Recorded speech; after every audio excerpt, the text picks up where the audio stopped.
Hello, welcome back. This is episode 17 of the April 2021 series of rating the articles in The Light, an online truth paper, available for free on our website, thelightpaper.co.uk. This is international news still, and this article is on page 13 and is entitled America Opening Up, and written by Jeffrey Tucker. President Biden made a statement last week that Americans might be able to gather in small groups by July the 4th to celebrate Independence Day. One wonders who is protecting him from the reality most of the country is almost entirely back to normal. Outside of California and some northeast states, the lockdowns have largely ended, with ever more states repealing restrictions and mandates. Reimposing them for any reason seems almost unthinkable at this point. Anthony Fauci's constant prattle about the dangers of opening up are falling on deaf ears. A few states that are still locked down are rapidly losing residents and businesses. States that are entirely open are gaining them. As for travel, against which the CDC warns, the nation's airports and highways are back to pre-lockdown levels of normal. The slogan, Land of the Free, is starting to mean something again. Even the New York Times, which has led the lockdown effort for longer than a year, is starting to backpedal. Finally. An article called I Would Much Rather Be in Florida points out much of the state has a boomtown feel, a sense of making up for months of lost time. Realtors could cold knock on doors, looking to recruit sellers to the sizzling housing market, in part because New Yorkers and Californians keep moving in. The unemployment rate is 5.1% compared to 9.3% in California, 8.7% in New York, and 6.9% in Texas. That debate about opening schools, it came and went months ago. Children have been in classrooms since the fall. Florida's death rate is no worse than the national average and better than that of some other states that imposed more restrictions, despite its large numbers of retirees, young partiers and tourists. Caseloads and hospitalizations across most of the state are down. Try to buy a house and the experience is frustrating for a different reason. An open house will have 30 cars parked outside. Though Florida's population growth has slowed during the pandemic, documentary stamps and excise tax on real estate sales were 15% higher in January than they were a year ago. Filing fees for new corporations were 14% higher. Also notable is that the heavily curated comment section of the article is packed with people saying that we never should have locked down, a point of view practically banned for the better part of a year. Meanwhile, the science behind accepted postulates such as the 6 feet of distance rule is unravelling by the day. A study from Massachusetts found essentially no difference in rates of infection in students whether they were standing 6 feet or 3 feet apart. This prompted even Fauci to walk back his long-standing demand that students be 6 feet apart, just the latest of many flip-flops. The study didn't examine what would happen if everyone just behaved normally, as they do in Florida.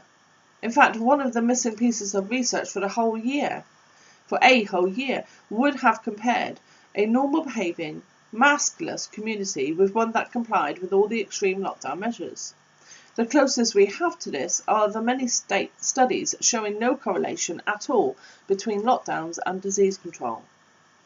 Remember that the whole notion of managing people's lives to control a virus stemmed from untested models.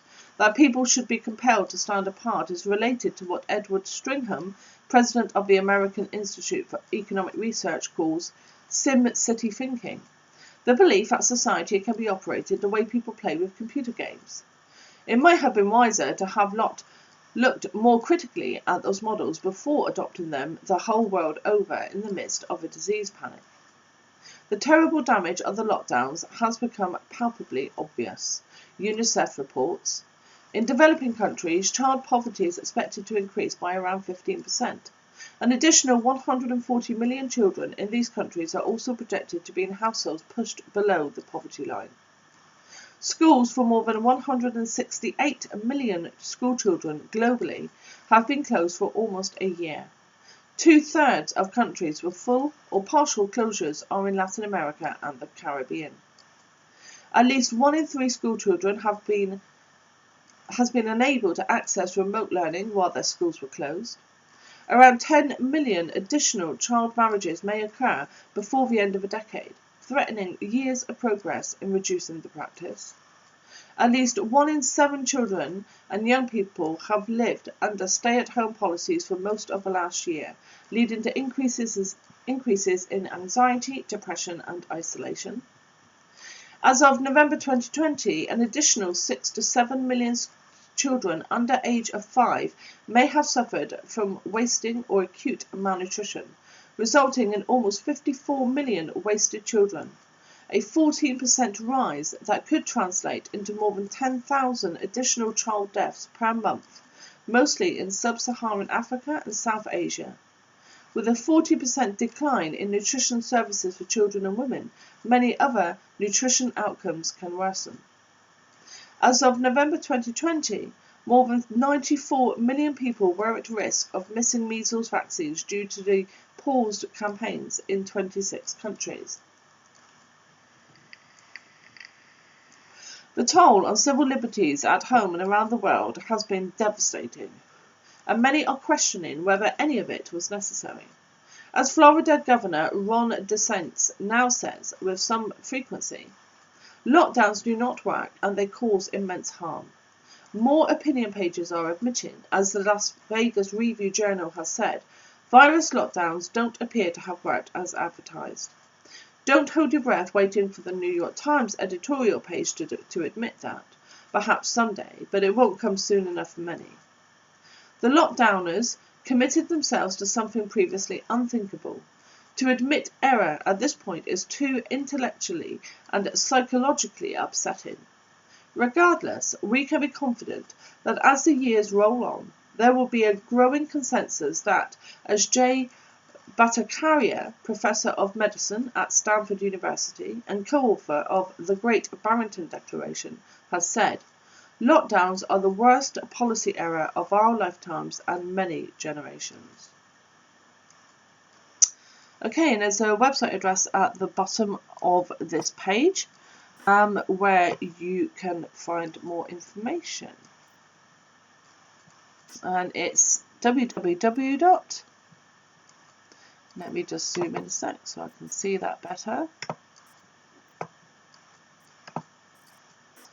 Okay, www.aier.org/article/the gradual return of good sense, or hyphenated.